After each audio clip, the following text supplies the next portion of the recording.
Hello everybody and welcome to another Inner Bliss Healing video. Today's video is entitled A Signal from the Body. Now there's a particular signal or communication that our body sends to us from time to time, and we're quite familiar with it, and that is pain, the sensation of pain.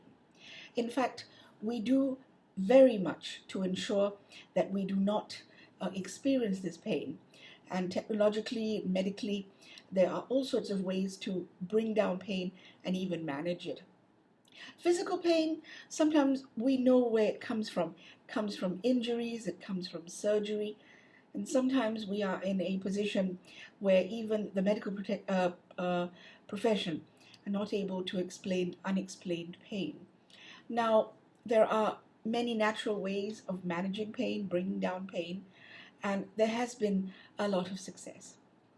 Sometimes there is a situation that you're in where you just don't understand why pain persists, even though you've done everything right. You begin to ask yourself, is it my genetics? Is it my health? Is it my lifestyle? Is it my food? Now, we all often think of pain in terms of physical and to do with emotional pain.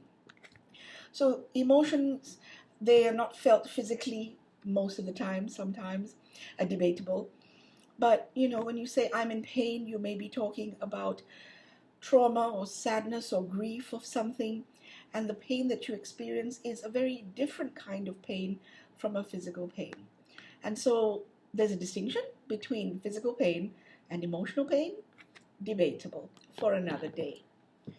I'm going to make a suggestion to you, and that is, consider the possibility that the physical pain you feel in your actual body might be related to an emotion or something the body is trying to tell you. What if you entertain the possibility or consider the possibility that pain may have an emotional cause? In fact, the body is very, very wise. It has its own innate intelligence. And sometimes it communicates these messages to us, but we don't necessarily understand. And nobody can be faulted. I'd like to give you some suggestions to consider the possibility to see certain links between certain emotional states that we hold subconsciously that may be indirectly causing our pain to persist. I'm going to go through certain parts of the body. Now, this is not an exact science, although it's slowly being discovered. But this is just to present the information generally that I have read. And it's totally your call whether this is useful for you. So I'm going to keep it real open. And thank you for being with me on this video. So here we go. Let's start. Let's start with the top of the head. Now, the top of the head, when you have persistent migraines and headaches, they are probably a communication from your body that you may not necessarily be in line with yourself. There may be a lot of anger being held in, and it's all in your head. You've heard that saying, not that you're crazy, but it's that you're just going round and round thinking about it, not going with the flow.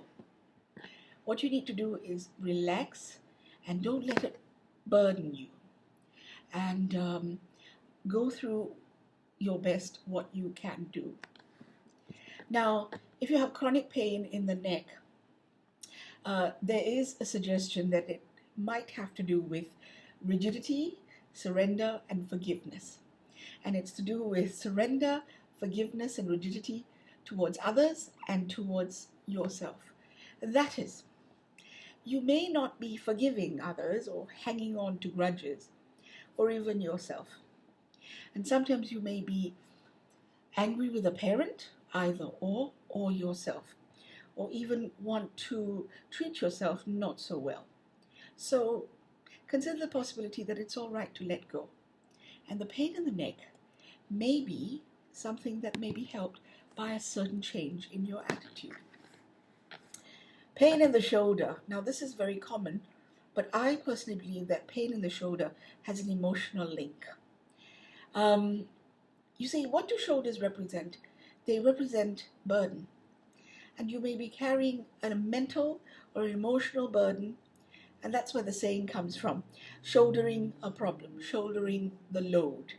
And it comes from emotional baggage. And you may just be aware of this and ask yourself, well, is there anything that I can proactively do to not put this pressure on myself mentally and emotionally? And is there some baggage that I can put down? So visualize yourself actually holding a very heavy suitcase, and you've been carrying it for a long, long time. Is there something in that suitcase that you can start to unpack? And this is what pain in the shoulder is all about. I'd like to talk about the stomach. It's actually a very spiritual organ. It's very emotional. Did you know that in life we are constantly digesting? And I don't mean digesting only food. We digest with our eyes, we digest with our stomach and our digestive organs, we digest life, thoughts, ideas. Some ideas and thoughts can be very, very hard to swallow. Have you ever heard the saying, oh, I can't stomach this? That's actually your digestive system talking, that you're finding things being rammed down your throat. And really, when you have a lot of worries, it affects the stomach. So when you have not digested figuratively something that's happened, and it may be very negative or very difficult, the feeling of not being respected causes a sensation in the stomach. It can be nervousness, what we call the butterflies in the stomach, and a kind of anxiety, apprehension about the future. But the stomach is more than a physical organ for food digestion.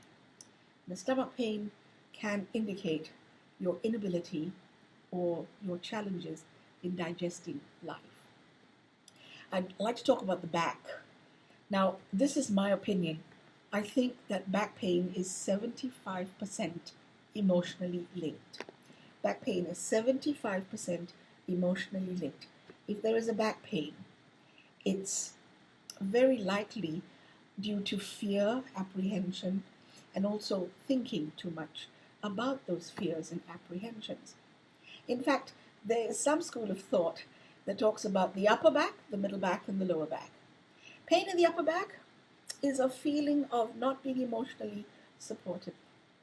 You might be feeling unwanted and unloved and very alone. Pain in the lower back, it actually suggests not being financially supported. You feel that you're financially not supported, emotionally not supported. And it's very, very scary. Middle back is to do with guilt.